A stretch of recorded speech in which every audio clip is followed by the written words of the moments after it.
laissez-faire about thinking about the subject here. And so what I tried to do, because it's such a huge, enormous subject, you know, transmission itself, I think we were a little bit, the steering committee and us were maybe too rash in choosing the word transmission, because there's so much to say.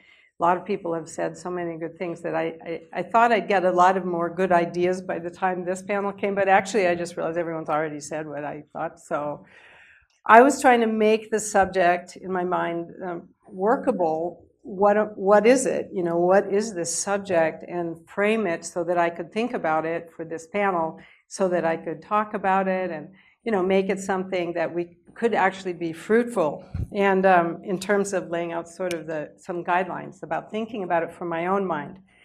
And that's actually as far as I got. So that's all I'm going to talk about, is a couple of these ideas, I think, for, not that my fellow panelists need to stick to that, but just maybe for future conversations, because I've noticed the direction where it's gone. In not just here, but here, I mean, interestingly, one of the main things being discussed is lung. You know, I wouldn't have expected that. But so if you don't mind, I have a few things that I think could narrow the conversation into something workable. The very first thing I want to point out is when we talk about transmission, and I will put in something about translation maybe at the very end, but is that we could either talk about it. I think we should identify, if we're talking about what seems to be happening and what we really think should happen as far as transmission goes.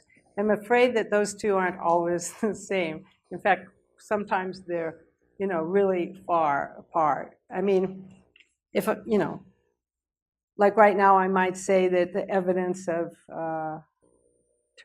Buddhist transmission in America is, you know, there's the M word, right? The mindfulness revolution. That would be an observation of what seems to be happening, which is maybe not what one would wish to happen. But that's what both are good conversations, but I just feel like we should identify which ones we're talking about. And so then the next issue, the next question is about, you know, what's that word in English, transmission? We're not very clear on the Tibetan what we meant. So transmission to me in English, well, first of all, if you Google it, you know, you just get a lot of automotive advice.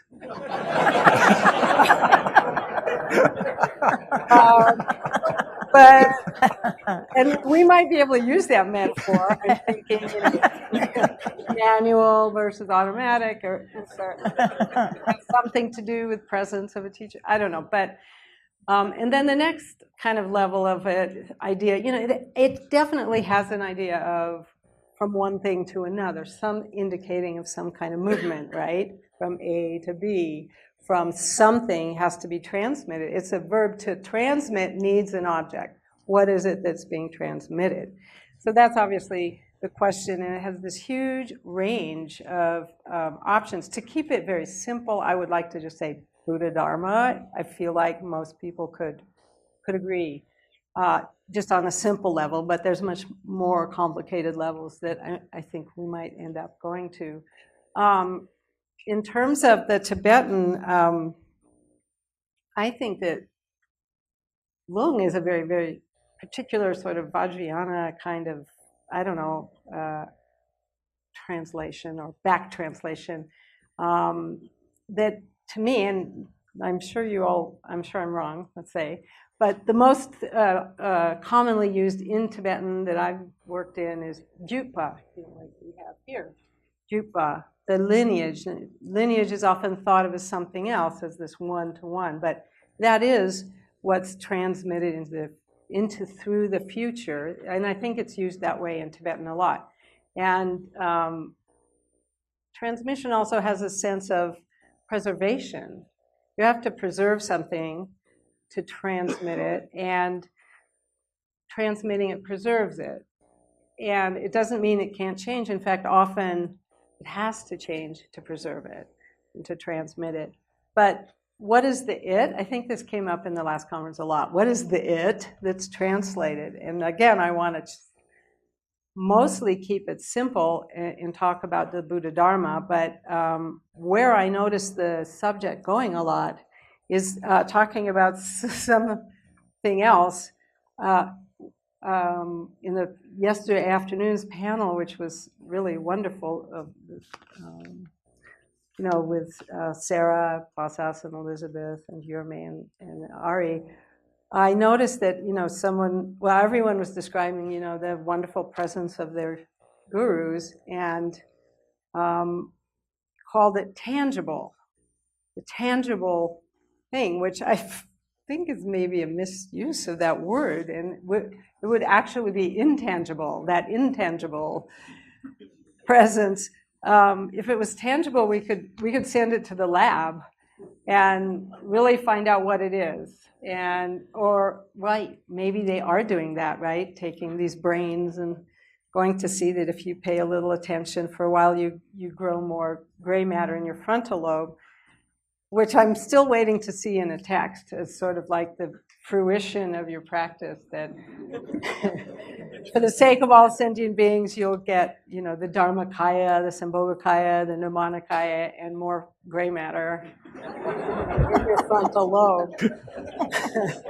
But anyway, I feel that that's an intangible thing, and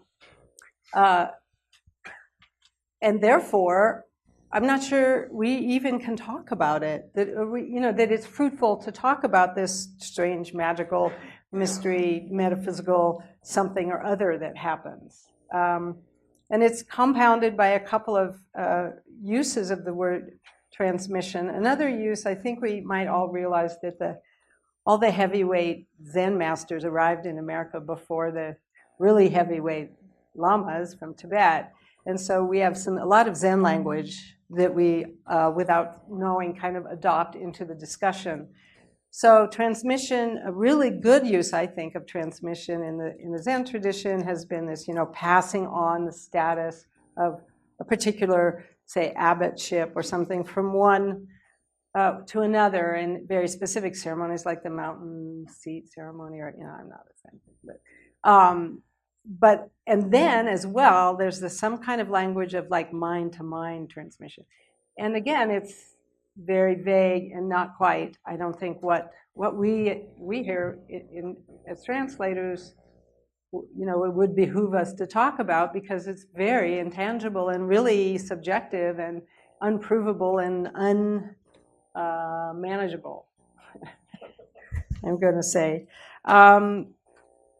So another complication that's entered into our language about transmission, I think, is also our local Dharma Center here and the Nalanda Translation Committee have been using it for what I would call in Tibetan ngotru, and have been using the word transmission. And I think that's actually confusing because, my understanding of ngotru, which is otherwise sometimes translated as introduction or pointing out, is that what's being pointed out is you already have.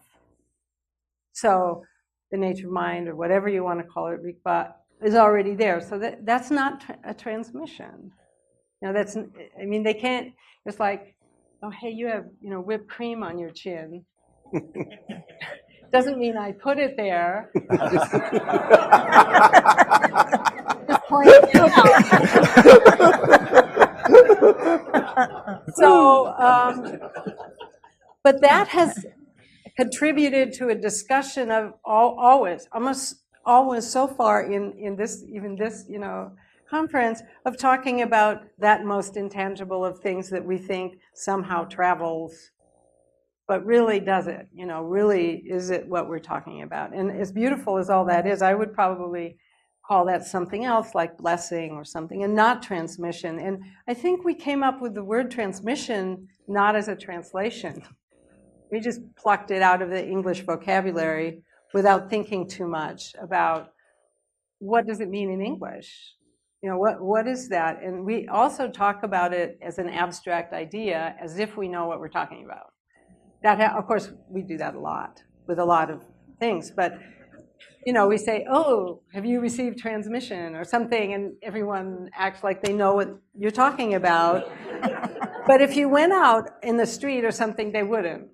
They really, it would be the car. It would be about the car.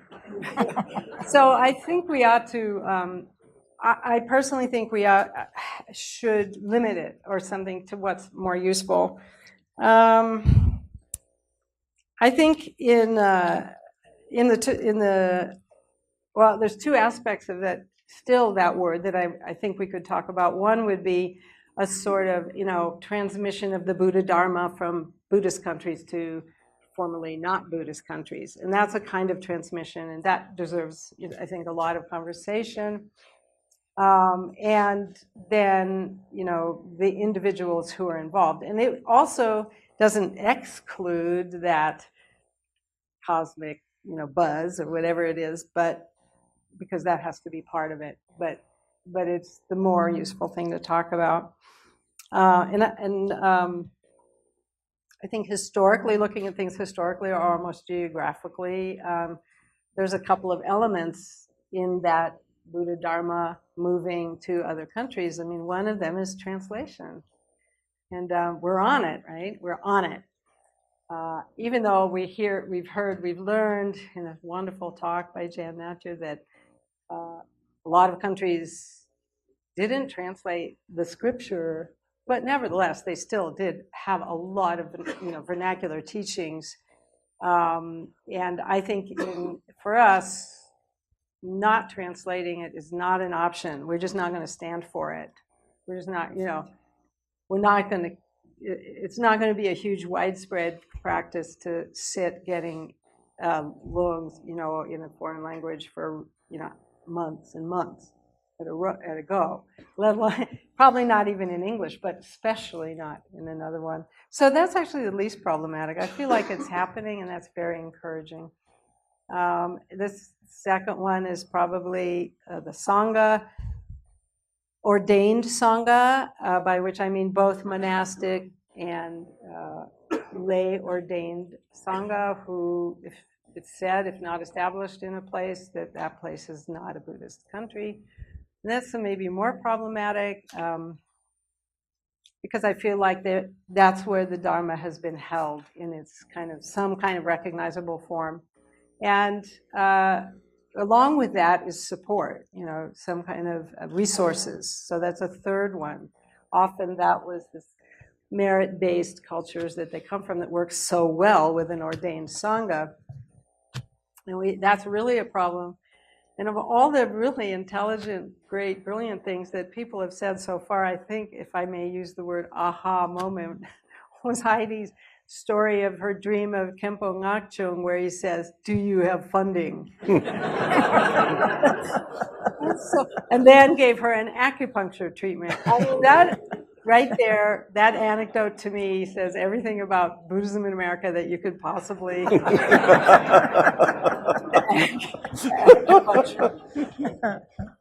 Almost done. Oh, I have a few more quick.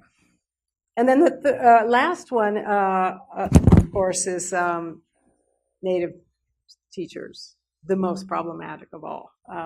I noticed that when Professor Padmatso asked, you know, what's the standard? Is it 10 or 20 years?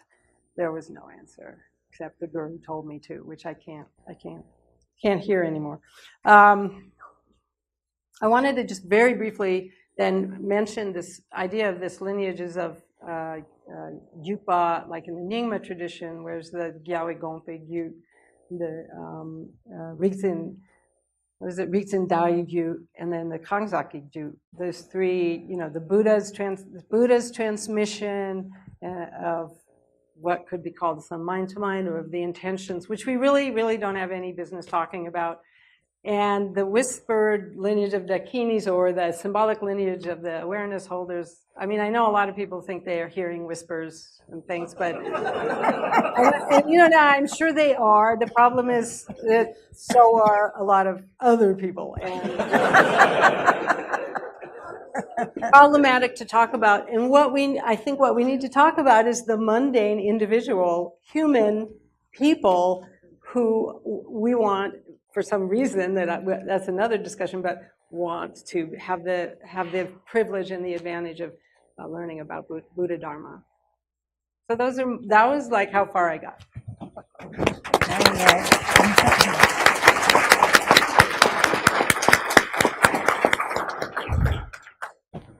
Thank you very much.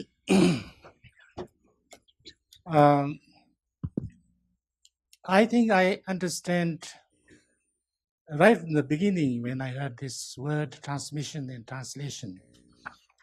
I had an idea, which it seems is different from everybody else. I thought it was, about the whole system of, like study and practice.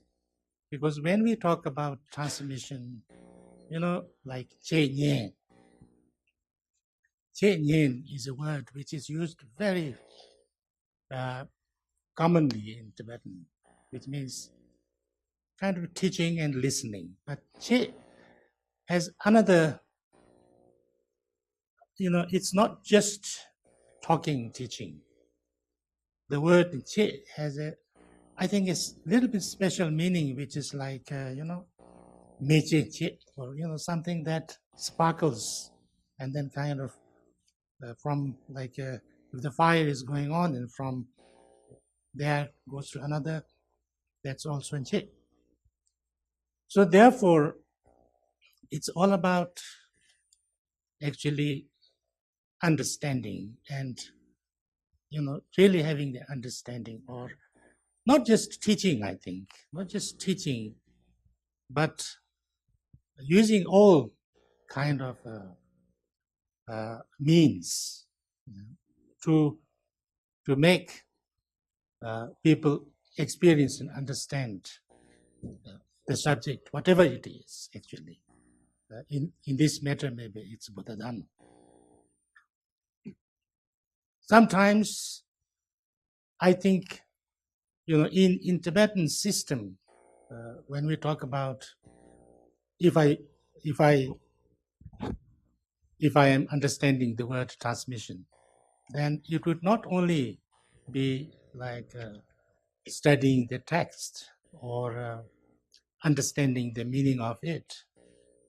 Of course, it also includes, like what they have been discussing yesterday and what Sarah has been saying, like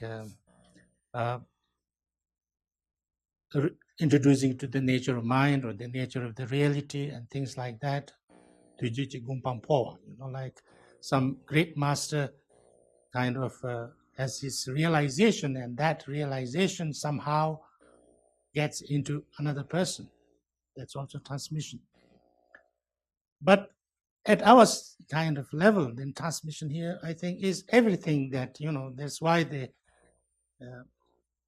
Buddha talks, in Buddhism, we talk about Kangla Kangdul. This, whatever helps, that method will be used. So I think, if somebody is a really highly realized teacher, then there is no kind of no constraint of what kind of methods to be used. But for generally, then we talk about Wang Long Tit. That's kind of general method that has been adopted in kind of in Tibetan Vajrayana system. We have talked a lot about Lung, which I thought is actually the most, what can you say, unimportant part of this. Transmission, I'm sure it's coming from before Buddha. In India, of course, everybody talked about it also. There was so important, the oral transmission, and only through oral transmission one can receive something and all these things. And later on also, the books was not very easily available. So therefore, people needed to use the oral translation. And also there were lots of illiterate people who could not read. And therefore they needed the oral transmission and things like that. But I think maybe that time is slowly coming to an end. But the important thing is, I think, like actually explaining the text. And this, I think, becomes the most important part of the transmission that you need to study. And you need to study from somebody who actually has some understanding, at least some understanding, if not experience and proper understanding, and have received some teachings. I can see this very easily when I see a translation in English. Almost you can see whether that person actually have received some teachings or not, because it's very different. It's much easier to read. It's much more clearer, because when one knows the subject, then one can translate it. And if it doesn't know the subject, then translation becomes unreadable. And then translation becomes, I think, I read a book called the Book of the Tea, which said, there was a little quotation there, I remember. It said that the translation at its best is like the other side of the brocade. Yeah, they're all the thread, but not design.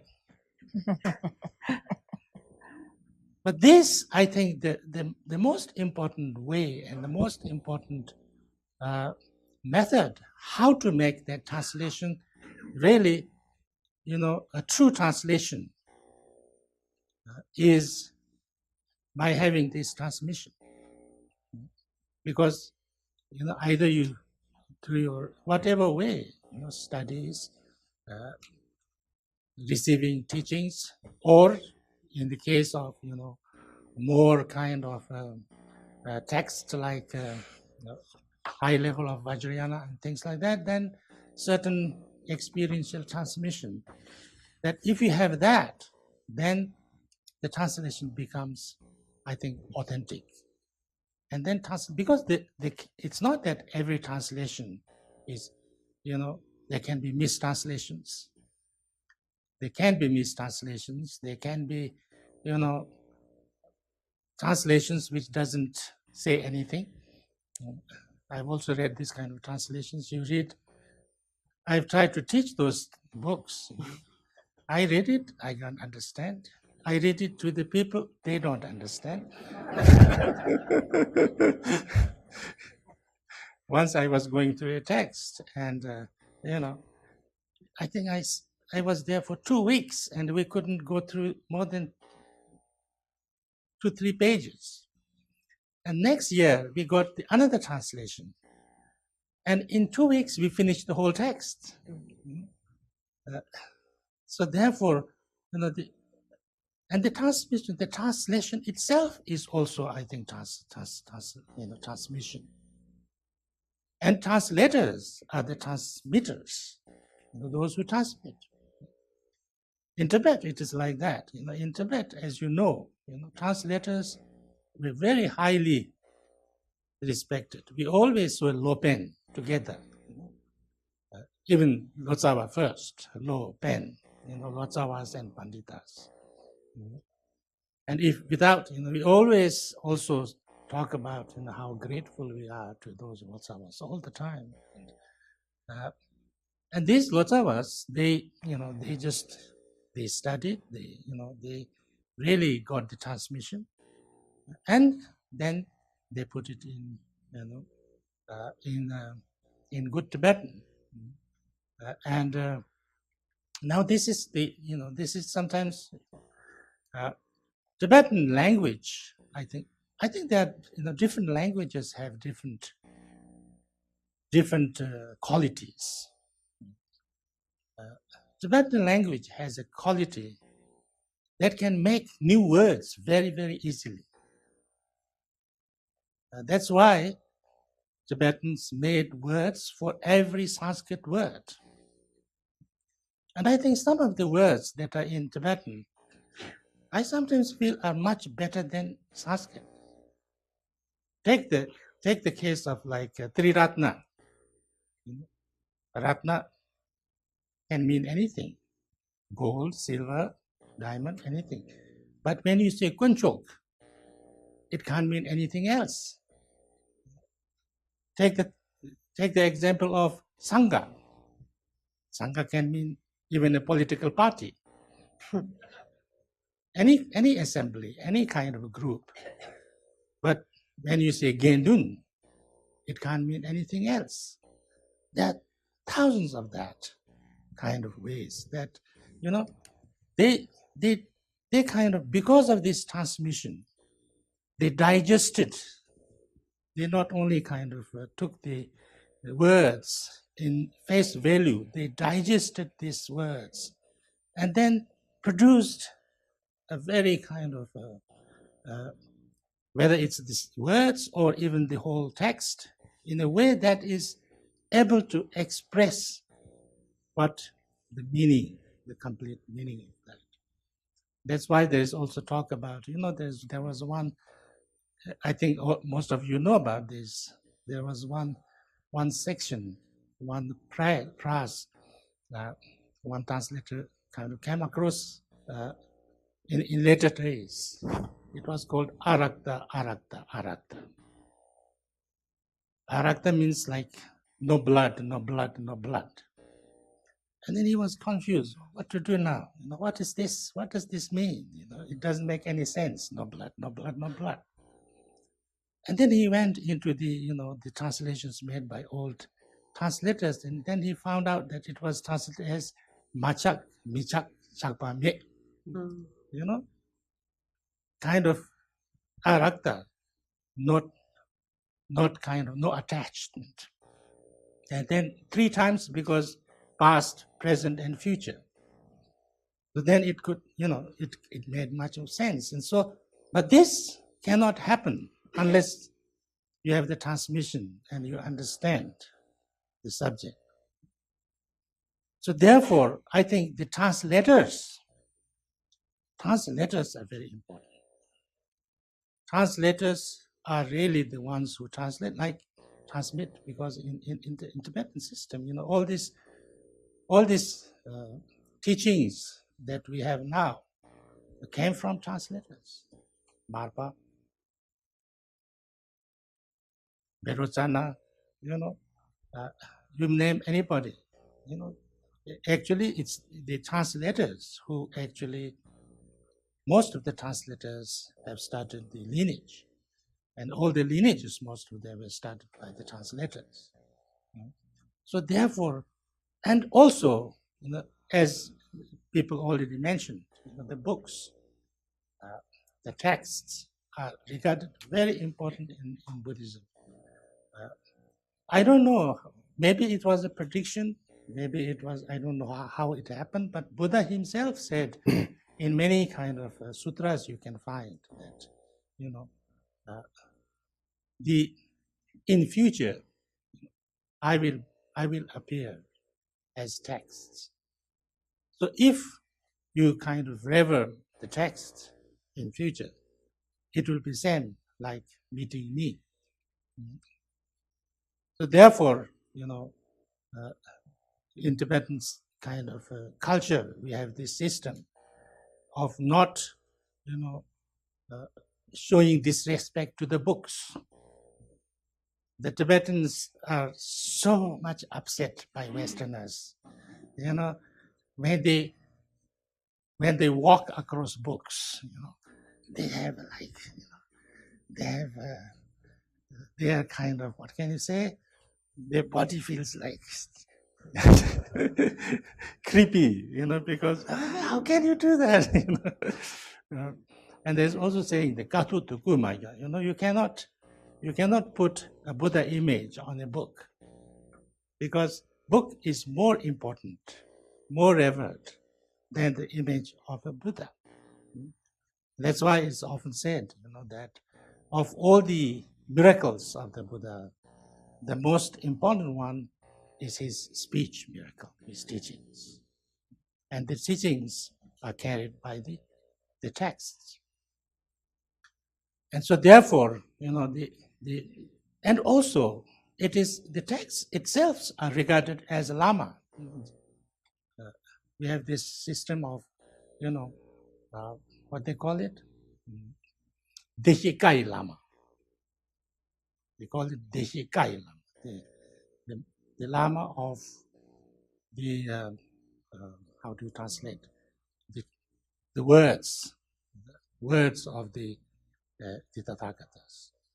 So therefore, the books, the texts are even regarded as, as lamas. That's why I think maybe Lung becomes important, that you can read them or you can listen to them, and then reading Lungs too quickly is another matter. Because they have to finish like hundreds of volumes, and then you cannot do it unless you read very fast. That's because of our time limit. But anyway, so therefore, I think the most important, the translators is the what can you say? The most important people who are bringing the wisdom of Buddhadharma into that particular society or the country or the language. So therefore, I see the translators as, really great masters, pioneers, and like the Tibetan translators of the past, maybe you will be regarded as emanations of great Buddhas and Bodhisattvas in a few generations' time. Who knows? Can I interrupt you? Yes. And then we'll come back. Thank you. Yes. Thank you.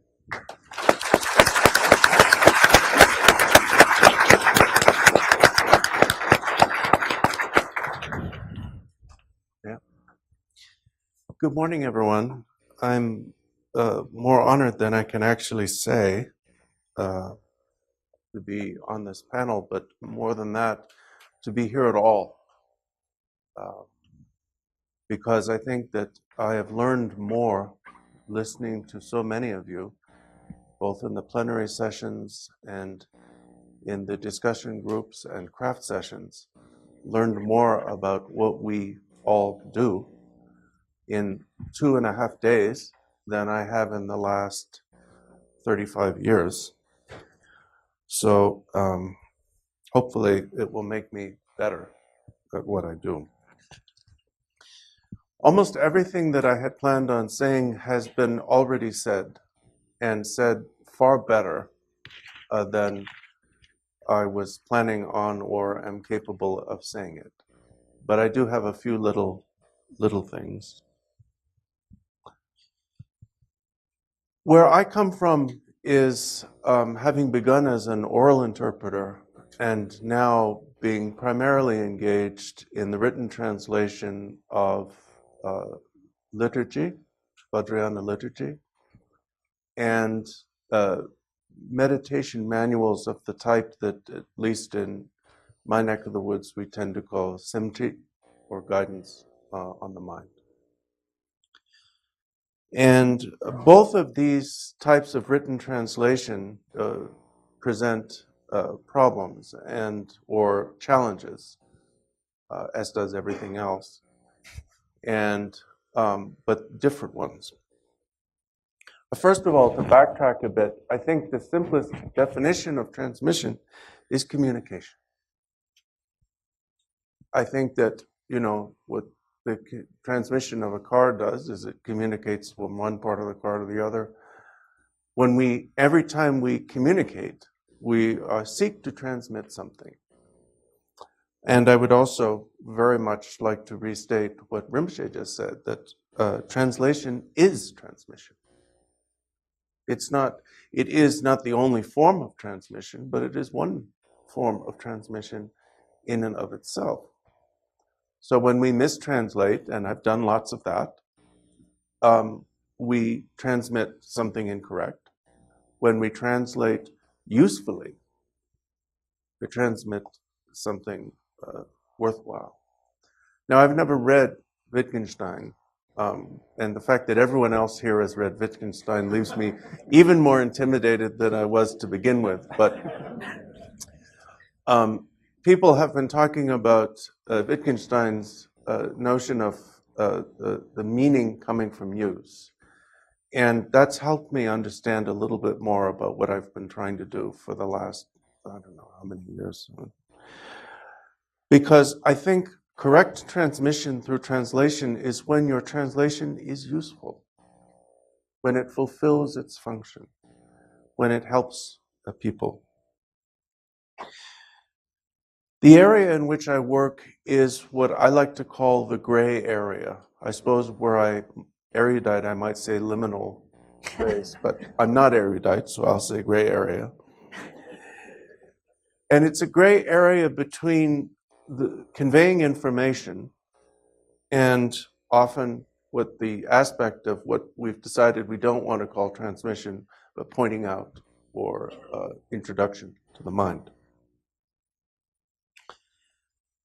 And the area that is that I particularly want to look at a bit is the role of language in this in the literary form of pointing out instructions or simchi. I think the first thing that is good to remember in this particular aspect of the discipline or calling that we all share here is that we want above all to touch the heart of the reader. I've actually been told most recently by the 17th Karmapa, when translating, always choose words that will touch the heart of the reader. I spent a lot of the last 10 years translating namtars, hagiographies, biographies, whatever you want, and discovered, and I hope that what you've done will be an exception to this, that nobody reads them. They like Milarepa's Namtar because it's a spiritual rags to riches story, and it conforms to our idea of what a good story. But most Namtars, Westerners, even the disciples of the rebirths of the people whose Namtars I translate, will not even look at them. So, I'm kind of done with that. I thought they would be touching. I personally find Namtars very touching. I read Khenpo Ngaga's Namtar that Heidi translated, and I was touched. I was amazed. But it's, I guess it's a personal thing. So what do you need as a translator in order to touch the heart of the reader?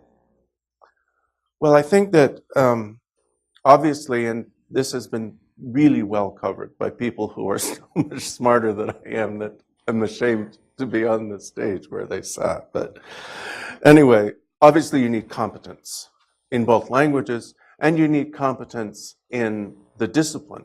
As Rinpoche just said, you need to know the ropes of what you're translating about. If you're translating Madhyamaka, you really need to know it. You can't be learning it from the book that you're translating, which is why I don't translate Madhyamaka.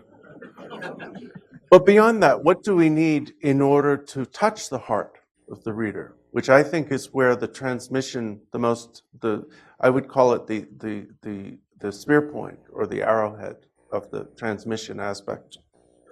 I think first it's love. I think, well, I'm speaking personally, but what I feel when I am translating something that I want to be translating, which, we all know how that is intense love. I am in love with the Tibetan language. I am amazed at its beauty. I weep at its beauty sometimes. I can't believe it that we as a species have come up with something so beautiful. And I'm equally in love with the English language, which is my native language. And I can't get enough of either. I'm a book addict. I can't stop reading, and both languages, they're amazing. I mean, how did we manage to do that? But you can't just be in love with the languages, the beauty of the languages. You have to be, but you also have to love the meaning. You have to really love what you're translating. It can't be enough, in my opinion, to think that it's useful. You have to love it. You have to want to become it. And finally, and foremost, you have to love the reader.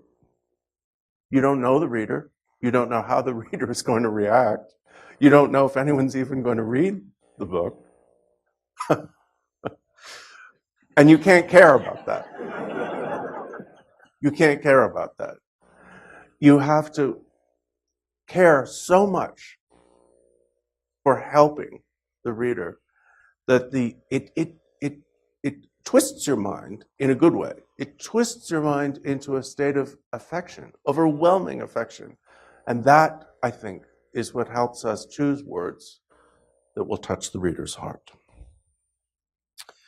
Now, when we talk about the issue of pointing out instruction or introduction to the mind and so on, we're obviously talking about something that is not merely conveyed through language. In fact, many of the historically best known texts begin with things like Chajijimbu, Tendu Meiji Chang, Mahamudra cannot be taught, and so on. So what are we doing? Nevertheless, there is an historic role in the tremendous value of these texts of Semtri in a great individuals gaining recognition.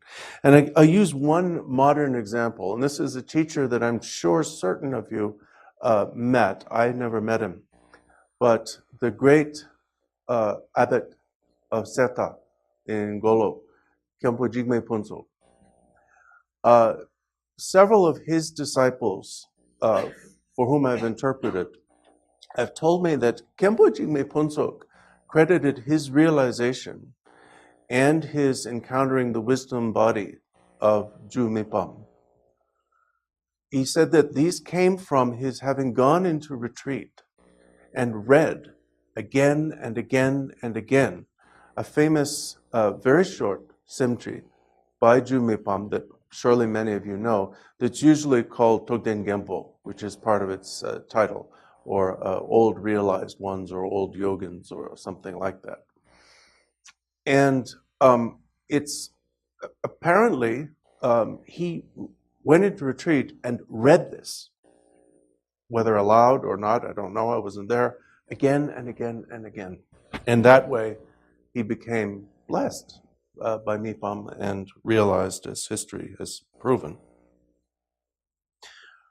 So if that is our responsibility, not that, we're translating for Khenpo Jigme Punso, but for a future Khenpo Jigme Punso in English, what does that mean for our word choices? Now, Rinpoche brought this up when he talked about, he didn't use the term stipulative translation, where the Tibetans, chose being informed of what the import, not just the meaning, but I would say the import, including connotations of the Sanskrit. They chose translations that are not immediately obvious, like his arakta, arakta, arakta, or whatever it is, that it meant, and so on. And we find, and I don't know Sanskrit, I'm probably the only person in this entire large room who does not know Sanskrit, and I feel properly humble. But I don't know Sanskrit, but believe or have been told that the immediate translation or the most obvious translation of Buddha would be awake, not cleansed and bloomed, like Sangje. And that the most obvious translation of Bodhi would be awakening or enlightenment or whatever, not purified or processed and chupped, for all. So these are stipulative translations. And there is an argument that they were made for political reasons, marketing Buddhism as a means of, gaining merit through supporting the Sangha and so on. I think better of the great translators than that. If I'm tired and I haven't had enough caffeine, then I start to suspect political motivations. But if I'm feeling good and I've had 2 cups of coffee, I can dismiss them and I feel more faith. And, it's like the ninth Karmapa wrote, we all have a high view when our bellies are full of good beef, But it means that we have a responsibility, as Rinpoche said, and as many, many of you have said, to go beyond mere literal understanding of the words. And that may mean being less immediately faithful to grammatical structure and so on. And that kind of brings up the issue of syntax, emphasis, and gradual revelation. Tibetan syntax and English, as everyone in this room discovered very early on, are fundamentally different. And to what extent, and this is a question that I'm asking, a rhetorical question, to what extent is the syntax and the emphasis caused by the syntax, the gradual revelation that culminates with the verb at the end of, let's say, a page with some writers, to what extent is that part of the message? To what extent do we need to preserve that? And that is just a question. I do not have an opinion, one way or the other. Another issue when you're dealing with liturgies where you want people to feel something while they're chanting it, and if it's not their daily practice, they may be just chanting it once a month or once a year, is immediate impact. And if it's semchi, it has to communicate really well.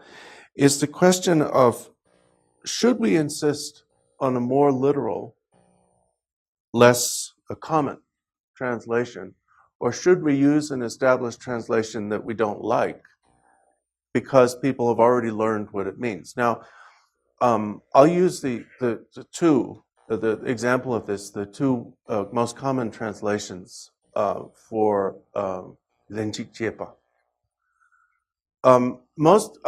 Many people say co-emergent, which is fine.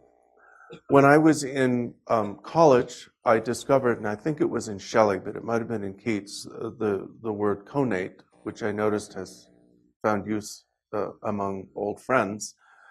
And but people don't know the word connate. They think you mean cognate. In fact, if you write its autocorrect will sometimes try to turn it into cognate. But it is more literal. And again, I don't have an opinion. It depends. If I'm doing oral interpretation and I'm interpreting for a Sangha that has been hearing co-emergent for 40 years, I will certainly use that. In writing, I use connate. Then the issue of obscurity.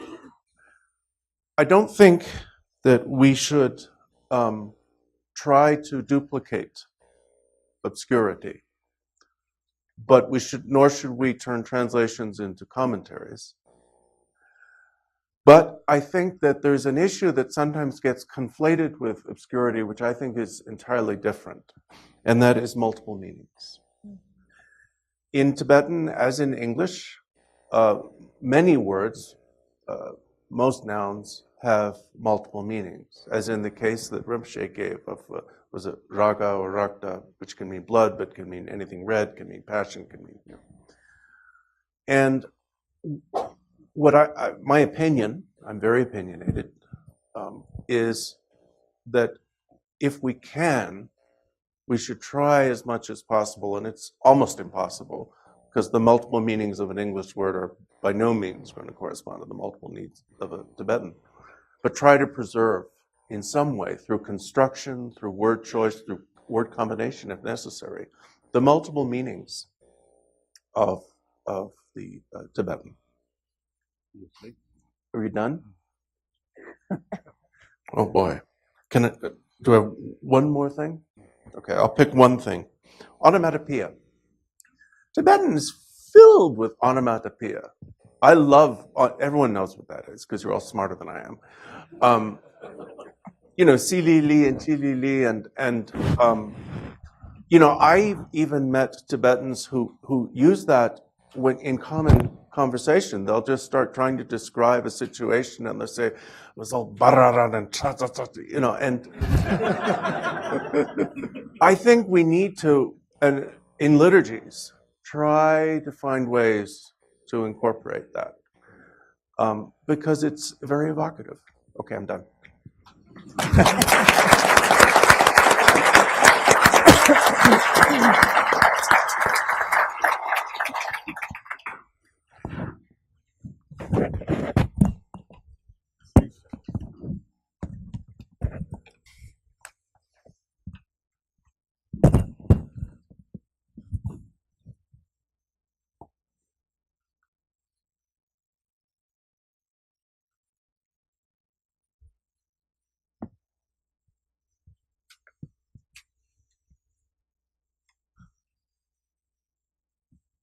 Good morning, Tashideli. Oh, maybe it's here. Yeah, okay, great. Very humbled and happy to be here with all of you today. Sarah and I started out in Malibu and then worked on from there. And mostly, I started out translating Japanese and then moved into Chinese and wound up in Tibetan because most of my teachers were Tibetans. So it's been quite a journey. And the questions that interest me most are what function the root texts play, and how useful are the Indian and Tibetan commentaries in the transmission of Buddhadharma in contemporary cultures. So I'm teaching at a liberal arts, a Catholic university, to undergraduates mostly, and also in Asia, to Asian audiences. So it's a rather different concept of transmission, but maybe also important. And often working with translators from English to Bahasa Indonesia and Chinese and Russian and so on. So it's a different sort of grid. So what is the relevance of transmitting ancient texts in an age of digital distraction? How many people are really interested? This point has come up more than once. How can we transmit the Dharma in appealing and relevant, yet authentic and educational ways? So that's a constant challenge for those of us teaching in Dharma centers, but also at universities where our students may or may not be Buddhist, may or may not be interested in what we're teaching. So what are our responsibilities as individuals and organizations in this transmission process? And we've mentioned responsibilities around ethics, especially gender ethics, political ethics, economic ethics, race, class, gender, and all of that, sort of mediating between text and culture and many different cultures. If all translation is interpretation, then what determines the authenticity of a teaching? That is, how far can interpretation be stretched in the service of relevance? So I think mainly I'd like to talk about relevance. But how can we ensure that the Buddhadharma will endure in today's spiritual marketplace? That's another question that's come up with talking about the mindfulness marketing and all of that. So I'd like to just show you a few of the tools or things that I've developed for teaching. I'm not sure how this, oh, here we go. Right? Okay, I like to introduce texts to students because many of them are not familiar with ancient Buddhist texts, and start with the Pali and what it meant to write something down on a palm leaf and then string it together, and the way that Bahasa or Pali has been transmitted in different scripts through the ages, and many of them now in fragments, and many of them lost to humanity forever. The incredible dedication that people had to transmit these texts by candlelight. We had these stories of our teachers in the monasteries in Tibet studying by the light of an incense stick and so on. And people like Richard Solomon and so forth who are trying to make sense of these fragments. I also try to introduce them to different modes of translation, taking something like the Dhammapada and showing the difference in the translations that were produced starting from the 19th century up to the present day, and the different nuance or total error that we can see in these translations. So, so all of you have probably done this too. It's sort of an interesting and amusing exercise. Also showing the ways that script have been transmitted and the cribs that cultures have used to try to understand the Buddhadharma in different languages, different scripts, and so on. In Indonesia now they play it they project Chinese on a screen because they weren't allowed to study Chinese. And now they're recovering their facility. They can speak it, but they cannot read it. So there are many Buddhists who are between languages. And this is, and text on stone, text in, the Diamond Sutra is the oldest printed text and so on. Then Chinese ideographs as text, awaken. It's very direct. It needs no mediation. So, mind, right? And then introducing some of the Mahayana texts to show the difference in the quality and tone of the Mahayana text. Suddenly you have multiple Buddhas and Buddha realms, and it's all very phantasmagorical, and and see if they can where they can find a clue that this is what school this belongs to. When you see mind ground, you can sort of sense what in the textbook is being taught here. So then text as art, text as trigger to awakening, combined often. Going into more contemporary work, 15th century with haiku and poetry and the different influences. To read Confucian and Taoist influences on Buddhist texts, which is something I don't think we've talked too much about yet. And then the incredible effort that's gone into transmitting the physical texts through the centuries in Korea with these texts that have been out in the open air, and that's the best way to preserve them, right? And Louis Lancaster and the work that he's done, and the Tibetan texts as well. Several people have mentioned crediting the original, Indian transmission to authenticate the text, because in China we see many texts that are written in China, right? So this was the Tibetan way of trying to authenticate the transmission from India, which was considered to be vitally important. Means of storing the texts, the script, and many scripts, and again, being preserved in material culture in monasteries throughout Asia, including Vietnam, where now we find that actually Buddhism didn't come through the Silk Road overland. It came probably by sea in the 1st century, and they're finding all these new images of the Buddha from the Mekong Delta that are carbon dated to the 1st century, then introducing something like Shantideva and the incredible beauty of this text, which can come through again in different translations, and having the students just think about it, because they're not going to become Buddhist scholars, but hopefully it will just trigger some interest in human communications. Manju, Now, I think there are 8 Manchu speakers left in the world, but some of the biggest repositories of Buddhist culture are in Manchu, right? And so text on bodies. Now people are tattooing all kinds of Buddhist, gibberish on their bodies, and they're kind of stuck with it,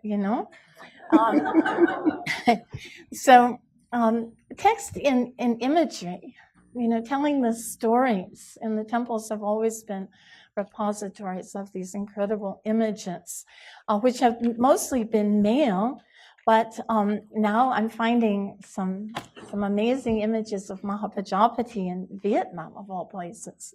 We don't see her in other countries, but there she is in Vietnam. She's everywhere in Vietnam. I've been using words and images together to try to encapsulate some of the basic teachings, and use these in different venues to different audiences, because not everyone has been so fortunate as many of us to get the Lam Rim or Lam Te or Tapatagyan or Kunsung Lam Shelong as a complete loom. And with commentary. So just kind of sum it up, and life is short and they got other things to do. Introducing meditation texts, the basic stuff that, again, you could sit with a Lama for months or years, but let's get to the point here, and often through imagery. And then, just run them through the 9 stages of shamatha and get on with it, yeah? So, the Brahma Viharas and all of this. And then the Buddha story is a great vehicle for transmission. The Buddha story itself, because it raises all kinds of issues. He's abandoning his wife and child. The story of Mahapajapati as the first Buddhist feminist, demanding her admission to the Sangha, and, the transmission of Buddhism to Sri Lanka, and hence to China with Sanghamitra and the Bodhi tree and all of that. So the transmission of stories that are sometimes, a lot of assumptions made. We think that Gelongma Palmo is Tibetan, but probably she never made it. She was definitely Kashmiri, but her story is so important in Tibet. With the Nyungne and so forth, images of female bodhisattvas and so forth. And this moves into some of the social issues, which I think we cannot ignore. The importance of raising issues of gender equity in the texts and in the transmission of Buddhadharma. And here's where some innovation may be warranted, right? So here's my own bhikkhuni ordination in Korea, because of course the Tibetans don't yet have the full ordination. And Jose mentioned the Lama Kunsang Rinpoche, the Anjang Kusang Sinim, who helped me get ordained in Korea this morning. Then the whole Sakadita International Buddhist Women's Movement that's tried to bring education and communications, transmitting Buddhadharma not just through single lineages, but across lineages, which has been a missing piece. Many people have access, if they're lucky, to their own particular lineage, or maybe a few lineages. But how much do we know about lineages in other Buddhist traditions? And how valuable is that? How important is that? What can we learn from that? So the next conference is in Hong Kong in a couple of weeks. I hope some of you are coming. Some of the advances that have happened for women, so nuns wearing the yellow robe, for example, playing the ritual instruments, things that didn't happen 30 years ago. Huge breakthroughs for women in the Tibetan tradition and in all the Buddhist traditions. Here we are in dialogue with His Holiness about the full ordination issue and opening up Buddhism to, we need teachers. We desperately need teachers. With millions of Buddhists slaughtered in the last 60 years. I mean, the numbers in Korea, in last year, the population figures for Buddhists in Korea that are down 9 million. They're down 9 million. So what is our responsibility in terms of preserving the tradition, in terms of simply, Buddhist populations and continuity? So education for women, and this brings us to the Geshe ceremony that was held in December in South India, and the first 20 female Geshes, Geshe Mas, which have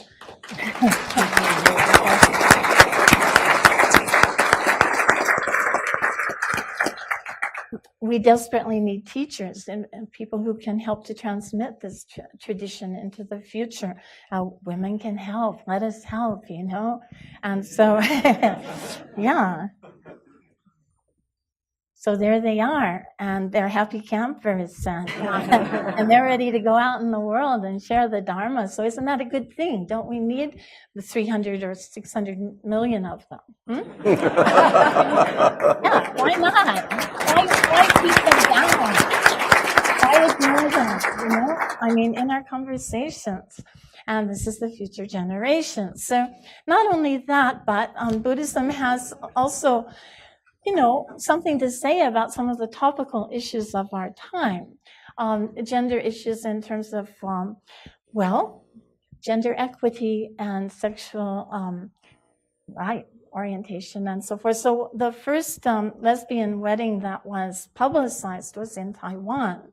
And it was conducted by Venerable Jiahui, who's she's a very outspoken animal rights, human rights, women's rights activist.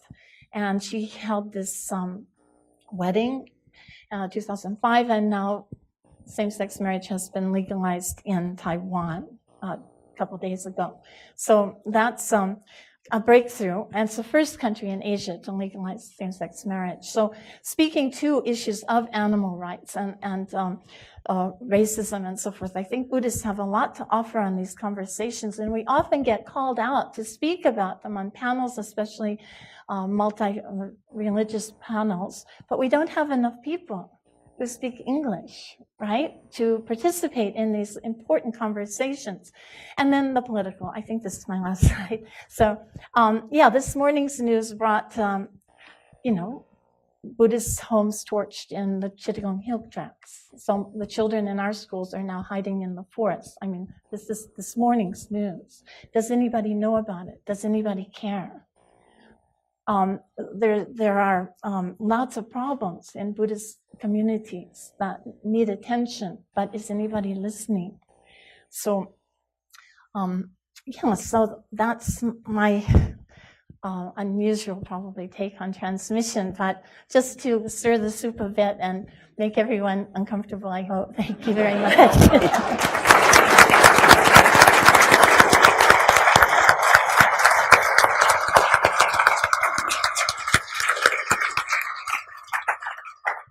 So thank you to our panelists. I have a few questions from the audience, but do you have questions for each other? Do you want to respond to any of the issues that? No. Either way. Maybe I just want to inform because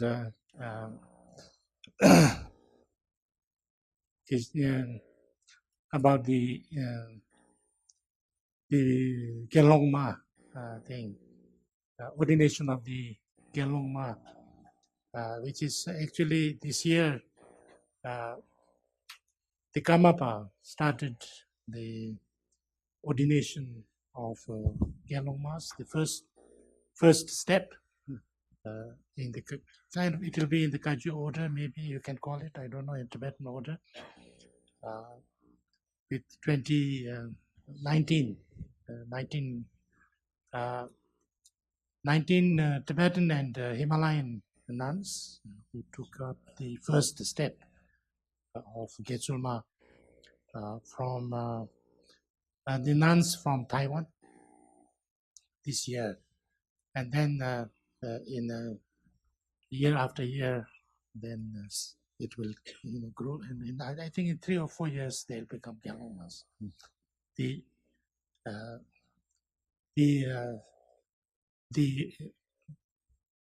process already started. Great, wonderful. We do have a question that I'm going to read. It's from Sarah, who I think this question about the tangibility or intangibility is worth exploring more. So I did use the word tangible in yesterday's panel. It wasn't to say that transmission itself is tangible. It was to say that the ritual context affords a palpable shift in both the master and the recipients. It is that palpable shift in the sense of visually noticeable and physically felt that allows the transmission of Buddhadharma to occur. I think that's very interesting. Do you want to say? Well, palpable is a much more appropriate word. I right. totally agree. It's more about speaking of it at length. It doesn't seem, I mean, it happens or not, right? You feel it or not. And I was just, I'm picky about words. I'm kind of nerdy, I guess. I have to think about them all the time. But I think, of course, teachers can create conditions where that can happen, and that's a certain skill and maybe even a certain realization. But I still think it's and someone can respond to that created condition, but it's still the person's own. It's their own mind and their own nature of mind and their own realization. I don't think I'd be going against the Buddhist teachings and saying that. It is your own. You pointed out something skillfully, not skillfully, sometimes spontaneously without any, official ritual pointing out. And I must say, Sarah, wherever you are, I totally was so happy about what you said about ritual, because I really agree with that. I think it's highly underrated in our and I think it's a wonder. I think it's one of the most skillful means of Vajrayana, which purports to be the path of skillful means. So is Guru devotion one of the techniques. But I just think that it's difficult to talk about, and it gets very airy-fairy if we talk about it too much. I'm just not sure we have any control over that happening, that feeling, that experience happening, and so it just has a sort of limited. People can go on, and it's moving. It's like reading the Namtars. It's like that's great. Sometimes it's moving, but a lot of times it's sort of like kind of boring. So, yeah. I guess it's great to sort of to think. Maybe we haven't talked enough about the ritual aspect and the physicality of the ritual aspect. So much touch is involved, so much substance is involved, and so much really interpersonal touching is involved. So when we talk about transmission, why do we talk about the ephemeral when there's so much physicality? That's a great point. I think that's a great point. You're creating the ritual space, and they're masters at it.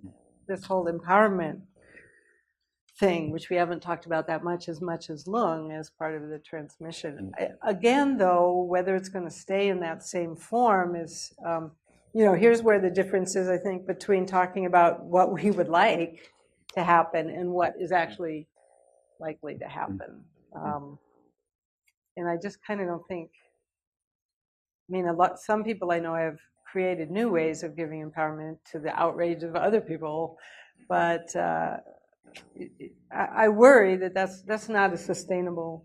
It's not going to be totally sustainable in the long run. There has to be some thing that is. I hope that. Now I'm talking about what I hope.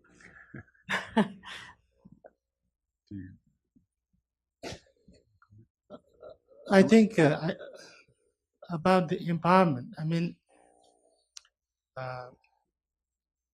Some people may like the rituals, but some people have great resistance to rituals. I think it is very important first to understand, I've always thought that, if, say, like even sadhanas and things like that, if you study and really understand, then it's all, a way or method of practicing. It's different methods on how to work on yourself. And if you understand that, then it doesn't become culture. it becomes skillful means. And if you don't understand that, then it becomes a kind of imposition of some foreign culture, which, you know, you try to finish, and then as soon as you finish, you think, I'm okay, better. So I think then that doesn't become a practice. So this, I think, is very important. I think this is also a part of the transmission, to have this understanding that, you know, what are you doing? You know, like people do Mendo and things like that. And then they do lots of things which, you know, but why they do it? What is the purpose of doing it? When you are doing it, what exactly you are working on? Those kind of things, I think, makes it very, very important. I think that kind of understanding, if you understand that, then I think you don't have to be too, you know, too kind of fanatic about the rituals.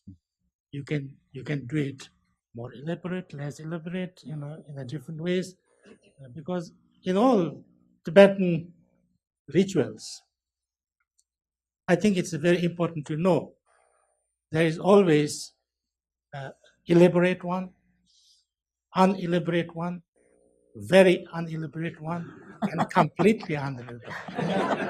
We call it Tuiche Tuime, Shinti Tuime, and Raptu Tuime. There's another question about this topic of the role of the teacher and this, you know, the Lotsawa working with the Pandita. Is that a full package? Is that a necessary package? You know, I've made my statement on that. If everyone had a Kempo in the basement, we'd be all good. You know? I mean, I wish, right? I think it's an ideal, Yeah. but you know, you have to do your best. You have to.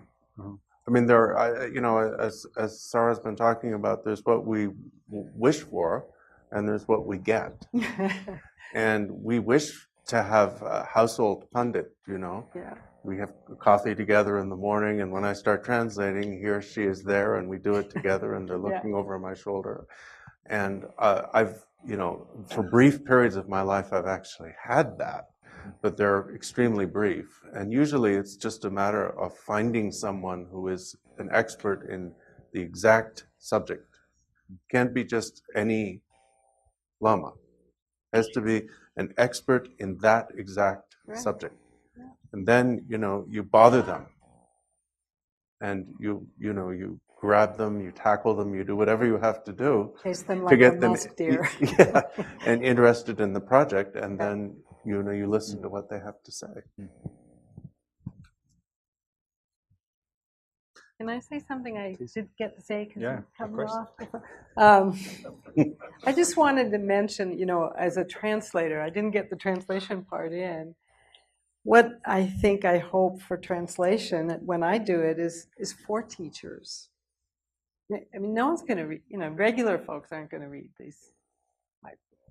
But I feel like teachers, however they claim to have their position, that have the courage to be teachers, or the whatever, you know, even whatever their motivation, even if it's not totally great, I just hope that at least they connect, that I provide, and that we all provide something of the tradition, something that's preserved, something to transmit by connecting in with translations.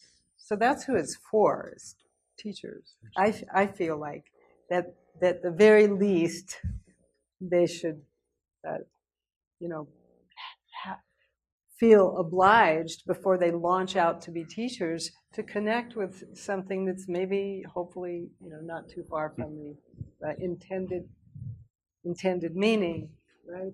The Gongdon Dijupa. Another. Just had to throw that in. Another question is, so there's transmission in Buddhist societies, and then there's transmissions in non-Buddhist societies. And another word for that is conversion. So, I mean, maybe are we avoiding this term? Are you avoiding this term? Is that something? Do you want to comment? I'm not. I mean, Buddhism Buddhism, like Christianity and Islam, is a religion of conversion. You cannot actually be born Buddhist. You become Buddhist by taking the vow of refuge. You become Christian by being baptized. You become a Muslim by repeating the formula 3 times in the presence of another Muslim. You can't be born into any of these religions. So by definition, they're religions of conversion. I mean, it doesn't sound, it's not politically correct, but so what?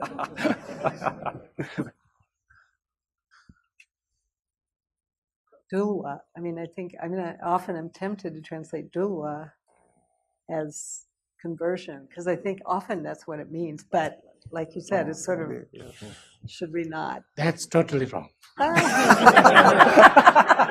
Good thing I don't use Now, it. okay. Now we're getting somewhere. And what would you use, Rinpoche? Dula is not about conversion. Dula is about, like Word. taming. Taming. Yeah, that's A the word. tiger, That's kind of? yeah, like the tiger, like the dog, like make it do what you want to do. Like That's even worse. Manipulation? you don't want your mind to be totally like a, what can you say, a totally ferocious, untamed dog, inside yourself. Yeah. So you don't want to convert your mind, you want to tame it. Well, yeah, that's 2 different things. Convert is from something that is, then you. So from something ferocious to something tame, it's not converting? That you decide. Well, you said I was totally wrong, so I'm just trying to pinpoint it. Because when you say convert, usually people, I think, understand, you are following certain things and you are in a certain way, and you give up that and you become something different. Yeah, that's converting. Mm-hmm. Taming is you have the same thing, but you just make it better. You educate yourself. Yeah. Okay. It's more educating. It's Right. more, more reforming, more kind of, what can you say? You make yourself better. Mm-hmm. So I guess the answer is yes, we're scared of it. All right, I think we're going to stop. Sometimes, maybe I would sometimes like to call this dulwa as benefiting. Mm-hmm. Mm-hmm. Benefiting, helping. So don't leave. We have the presentation of the Shantarakshita Awards. So thank you to all our panelists.